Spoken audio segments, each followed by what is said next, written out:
الحمد للہ رب العالمین والعاقبۃ للمتقین والصلاة والسلام علی نبینا محمد وعلی آلہ وصحبہ اجمعین، اما بعد۔ میرے بھائی اور بزرگوں، جیسا کہ ہم نے اس سے پہلے توحید کے متعلق یہ سمجھا کہ توحید کسے کہا جاتا ہے، تو توحید کا مفہوم ہم نے یہ جانا کہ توحید کا معنی ہے اللہ تعالیٰ کو ایک اکیلا سمجھنا، ایک اکیلا خالق و مالک، پروردگار، حاجت روا، مشکل کشا اور معبود برحق سمجھنا، صرف اللہ تعالیٰ کو معبود برحق سمجھنا، جس کا زبان سے اقرار اور دل سے تصدیق اور اس کے مطابق عمل کرنا، اسے توحید کہا جاتا ہے۔ اس توحید کی 3 قسمیں ہیں اور ان 3 قسموں کی طرف تمام نبی و رسولوں نے اپنے اپنے قوم کو دعوت دی ہے۔ توحید کی 3 قسمیں ہیں، یاد رکھیے گا، کیونکہ 3 قسموں میں سے بعض قسم ایسی بھی ہے جس کا اقرار کفار اور مشرکین بھی آج بھی کرتے ہیں، اور زمانہ جاہلیت میں بھی مشرکین مکہ اور مشرکین عرب کرتے تھے، لیکن اس توحید کے اقرار کے باوجود بھی اللہ تعالیٰ نے نہ انہیں مسلمان سمجھا اور نہ نبی کریم صلی اللہ علیہ وسلم نے انہیں مسلمان سمجھا اور انہیں اسلام کی دعوت دی۔ بتاؤں گا کہ کون سی توحید ہے جسے آج کے بھی مشرکین اقرار کرتے ہیں، مسلمان بھی اقرار کرتے ہیں اور کفار مشرکین بھی، لیکن 2-3 میں سے 2 توحید ایسی ہے جن کا اقرار صرف مسلمان کرتے ہیں۔ پہلی توحید جس کا اقرار دنیا کے اکثر و بیشتر کفار و مشرکین بھی کرتے ہیں، وہ ہے توحید ربوبیت۔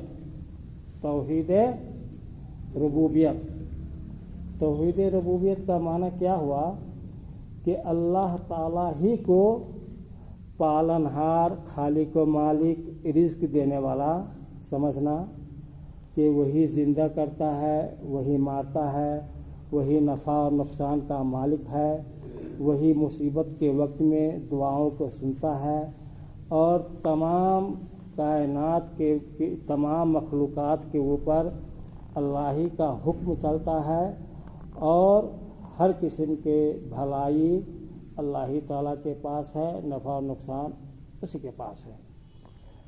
تو غور کیجئے، اللہ تعالیٰ کو خالق یعنی بنانے والا، کسی کافر سے بھی پوچھئے کہ تم کو کس نے بنایا، تو وہ بھی ضرور کہے گا کہ اوپر والا نے۔ پانی کون برساتا ہے، وہ بھی کہتا ہے اوپر والا۔ رزق کون دیتا ہے، وہ بھی کہتا ہے اوپر والے نے۔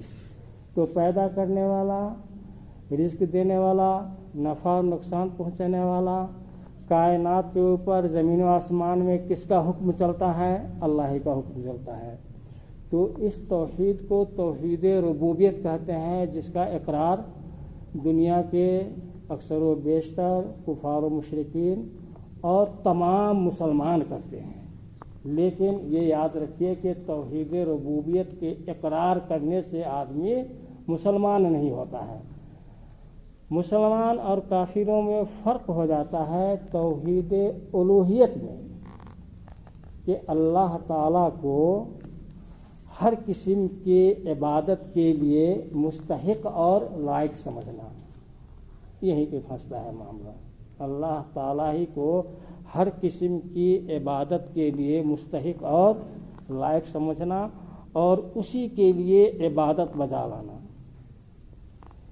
تو کفار اور مشرکین جو ہے اللہ تعالیٰ کی عبادت خاص طور سے نہیں کرتے ہیں، اور عبادت میں یہ یاد رکھیے، جیسے عبادت ہر قسم کی عبادت، مثال کے طور پہ محبت، خشوع اور خضوع، عاجزی اور انکساری، رکوع اور سجدہ، ذبح اور نظر و نیاز جسے کہتے ہیں، یہ تمام چیزیں عبادت ہیں۔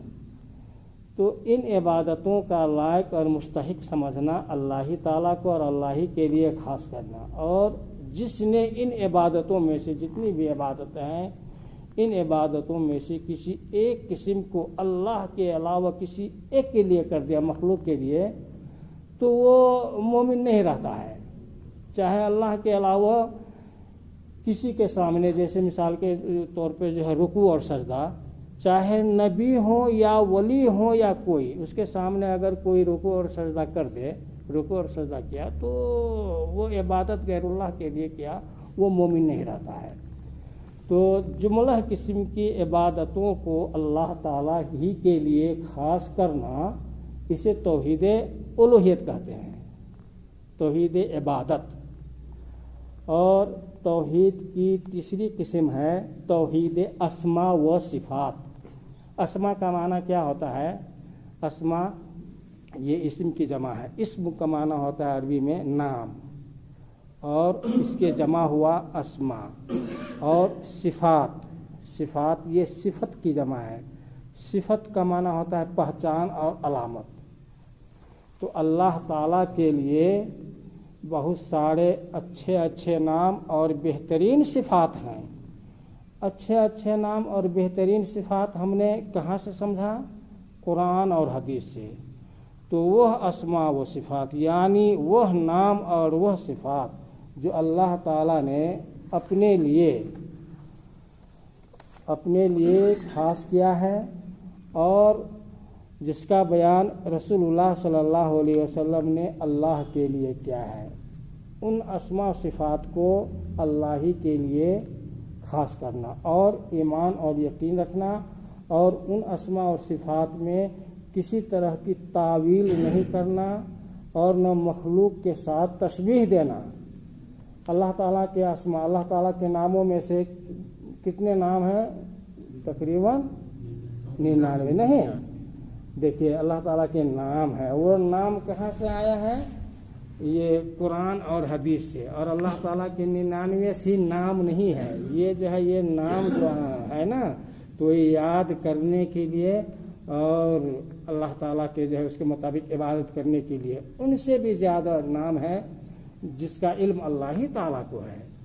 تو اللہ تعالیٰ کے ناموں میں سے یہ جو ہے آپ کو رؤوف، رحیم، المہیمن، القدوس، الجبار، یہ سب اللہ تعالیٰ کے بہترین ناموں میں سے ہیں۔ اور صفت میں سے جو ہے وہ کیا ہے؟ جیسے اللہ تعالیٰ کا کلام کرنا۔ کلام کا معنی کیا ہوتا ہے؟ بات کرنا۔ اللہ تعالیٰ بات بھی کرتا ہے، جیسا کہ حضرت موسیٰ علیہ السلام سے کوہ طور پہ بات کیا تھا، کوہ طور پہ اللہ تعالیٰ نے بات کیا تھا۔ تو اللہ تعالیٰ کے صفت میں سے کلام بھی ہے۔ اور یہ قرآن مجید جو ہے، قرآن مجید یہ اللہ تعالیٰ کے کلام ہی ہے، کلام اللہ تعالیٰ کا کلام ہی ہے۔ اور اللہ تعالیٰ کا کلام جو ہے مخلوق نہیں ہوتا ہے، اللہ تعالیٰ مخلوق نہیں ہے، اور نہ اس کی صفت مخلوق ہے۔ اللہ تعالیٰ کا کلام مخلوق نہیں ہے، سمجھ رہے ہیں نا؟ مخلوق جو ہے فنا ہو جاتی ہے، اور یہ قرآن جو ہے اللہ کا کلام ہے، اللہ کا کلام فنا ہونے والا، ختم ہونے والا نہیں ہے۔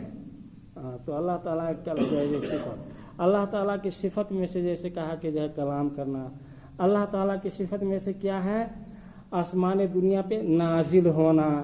ہر رات جو ہے اللہ تعالیٰ آسمان دنیا پہ نازل ہوتا ہے، نزول، اترنا۔ اب یہ کیسے نازل ہوتا ہے اللہ ہی کو علم ہے۔ اللہ تعالیٰ نازل ہوتا ہے، ہم نے مان لیا، ایمان رکھ لیا، یقین کر لیا، کیسے نازل ہوتا ہے اللہ ہی کو معلوم ہے۔ اللہ تعالیٰ اپنے عرش پر مستوی ہے۔ استوا جو ہے یہ اعلیٰ اور ارتفاع، بلند ہونے کو کہتے ہیں۔ اللہ تعالیٰ اپنے عرش پر کیسے مستوی ہے اللہ ہی کو علم ہے۔ اللہ تعالیٰ ان اللہ علی کل شیء قدیر، قدرت رکھنے والا، اللہ تعالیٰ تمام چیزوں پر قادر ہے نا؟ تو یہ سب جو ہے اللہ تعالیٰ کے اسماء اور صفات جو اللہ تعالیٰ نے اپنے لیے خاص کیا ہے، اور رسول اللہ صلی اللہ علیہ وسلم نے اللہ کے لیے بیان کیا ہے، بعین ہی اسی کے مطابق جو ہے ایمان اور یقین رکھنا، اسے توحید اسما اور صفات کہتے ہیں۔ تو آج کے سبق میں ہم لوگوں نے مختصر طور پہ یہ سمجھا کہ توحید کی 3 قسمیں ہیں: توحید ربوبیت، توحید الوہیت اور توحید اسما و صفات۔ توحید ربوبیت جس کا اقرار دنیا کے کفار و مشرکین اور مسلمان بھی کرتے ہیں، لیکن توحید ربوبیت کے اقرار کرنے سے آدمی مسلمان نہیں ہوتا ہے۔ اور توحید الوہیت یعنی جملہ قسم کی عبادتوں کو اللہ تعالیٰ کے لیے خاص کرنا، اور توحید اسماء و صفات کہ وہ نام اور وہ صفت جو اللہ تعالیٰ نے اپنے لیے بیان کیا اور اللہ کے رسول صلی اللہ علیہ وسلم نے اللہ کے لیے بیان کیا، بعین ہی بغیر کسی تشبیہ اور تعویل اور تمثیل کے اقرار اور تسلیم کرنا، مانا یہ توحید اسماء و صفات ہے۔ اور باذن اللہ آئندہ درس میں توحید ربوبیت کے اوپر کتنے جو ہے وہ دلیلیں ہیں عقل سے کہ اللہ تعالیٰ رب ہے یا نہیں، کیونکہ بہت سے لوگ انکار کرتے ہیں، تو قرآن اور حدیث اور عقل اور دماغ سے جو ہے اللہ تعالیٰ کو ثابت کریں گے، اور کرنا ہے کہ جو ہے عقل بھی تسلیم کرتی ہے کہ اللہ تعالیٰ ہے اور رب ہے، اور اللہ تعالیٰ معبود ہے تو عقل بھی جو ہے تسلیم کرتی ہے۔ باذن اللہ آئندہ کے دروس میں یہ سب ہم لوگ سنیں گے اور سیکھیں گے۔ اللہ تعالیٰ سے دعا کریں کہ اللہ تعالیٰ